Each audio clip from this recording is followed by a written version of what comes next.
Talia woke up with a soft whimper, refusing to open her eyes while trying to get comfortable. She lay on something hard and bumpy, and she wondered how she ended up in the forest, because the scent around her smelled definitely of forest and dark chocolate. Damon must be nearby, she thought. Something heavy pressed on Talia's back, preventing her from getting up or rolling to the side, and a rock dug into her belly uncomfortably. She squirmed a bit and reached with her hand to move that protruding thing before it left a bruise on her stomach. Ugh! A muffled groan sounded from just above Talia, and her eyes snapped open. She became fully awake in an instant, and the moment she met Alpha Damon's questionable gaze, Talia wished this weren't real. A dream. Definitely a dream. Why else would she sprawl on top of Alpha Damon? The hard and bumpy surface she slept on turned out to be his body, and that rock under her belly, the one she tried to move away, and the same one she still held onto, belonged to Damon. Frantically, Talia tried to push herself away from Damon, but he held her in place, and with every move she made, his hold tightened. Please, let me go. Why? It's not that he didn't know why, but he wanted to hear Talia's answer. So I can find a secluded spot and die of embarrassment? Talia wanted to say. Instead, she pleaded, Please? Damon knew he couldn't let Talia leave like that. He realized that Talia did that in the haze of her sleep because he watched her as she stirred awake for the last few minutes, and he wished she hadn't removed her hand from down there. Damon could already imagine Talia curling up into a corner in a desire to be invisible, or worse, running away and leaving for good, and he felt the urgency to flip the situation around. Damon exhaled loudly and made his best pitiful expression. I see. After what you have done, you will abandon me. Talia thought that some things didn't add up. What? That's fine. I understand. Talia's confusion only increased, and she lifted her head to look at Damon. What do you understand? Damon pressed his lips into a line and shook his head faintly. I will be fine. Go on. He released his hold on Talia. You don't need to take responsibility. Talia didn't move. Responsibility for what? You slept the whole night on top of me, and then you groped me, and now you want to pretend like it didn't happen. Oh, God! He said grope, and that made it more real. She groped scary Alpha Damon?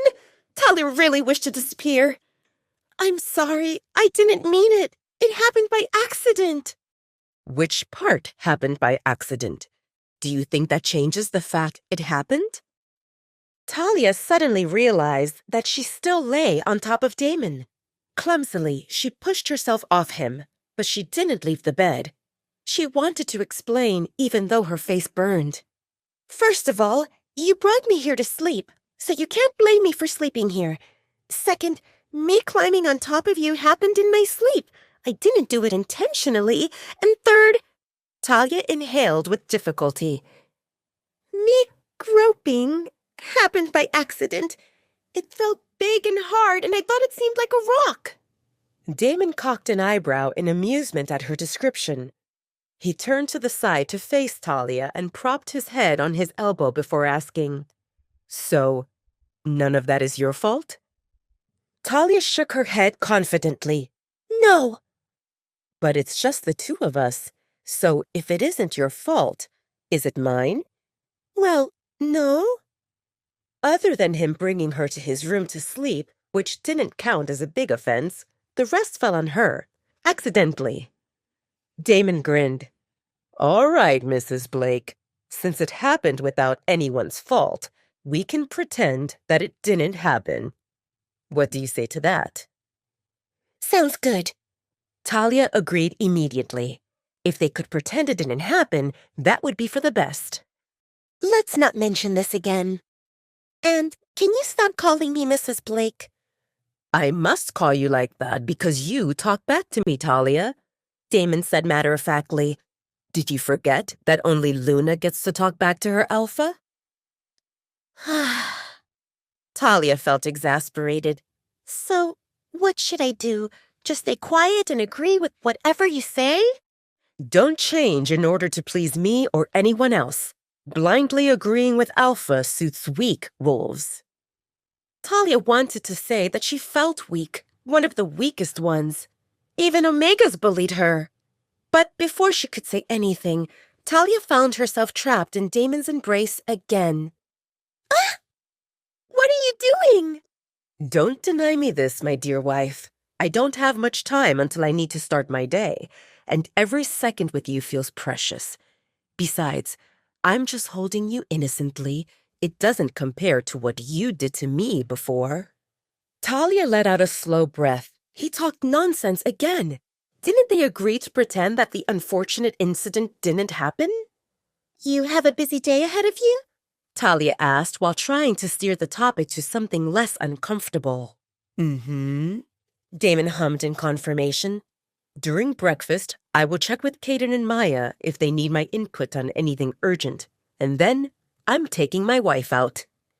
Damon gave Talia a knowing look, and it took her a moment to realize that she represented the wife. Oh, right. Yesterday, after her appointment with Dr. Travis, Damon asked her to accompany him. Somewhere. Out where? Damon inched closer and his breath splashed on her ear. Somewhere secret. Talia felt unsure if she could handle any surprises from Alpha Damon. He seemed too much to handle even when he didn't try to surprise her. Can you at least give me some hints? How long will we stay? Is there any dress code? Damon thought for a moment before responding. We will stay as long as we have fun.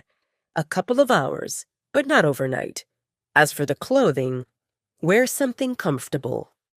Talia liked that he said she should dress comfortably, and her heart swelled with excitement while thinking about the mystery of where they would go.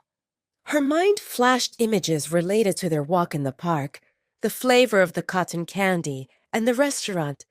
But she quickly pushed those thoughts away because Alpha Damon lived a busy life. And he definitely wouldn't take her somewhere to dawdle for hours. We should get ready then. We should, Damon confirmed, but he didn't move. He looked into her honeyed eyes that appeared clear after a good night of sleep, and his sight moved to her lips. He really wanted to kiss her. Damon put his hand on Talia's cheek.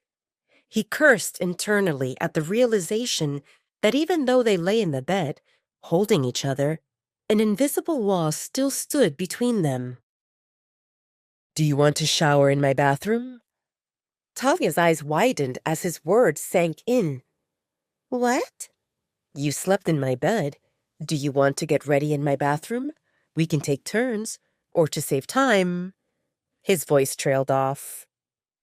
Talia's face turned red again. Talia knew that for werewolves, nudity didn't present a big deal, but she never shifted into her wolf form or mingled with others, so she didn't feel used to those things.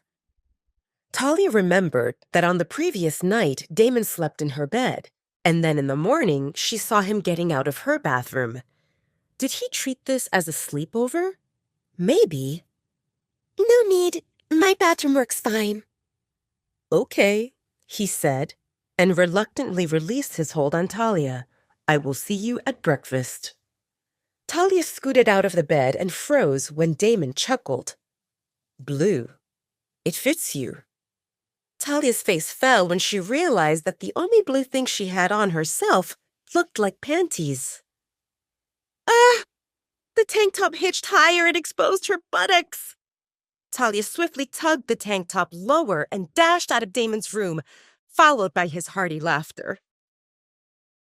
She closed the door of her room and leaned on it while telling herself not to overthink it, because Damon definitely saw much more than a female panty-covered behind. Besides, if they went to the beach, she would expose more than that. The fact that she felt this flustered only served for his amusement.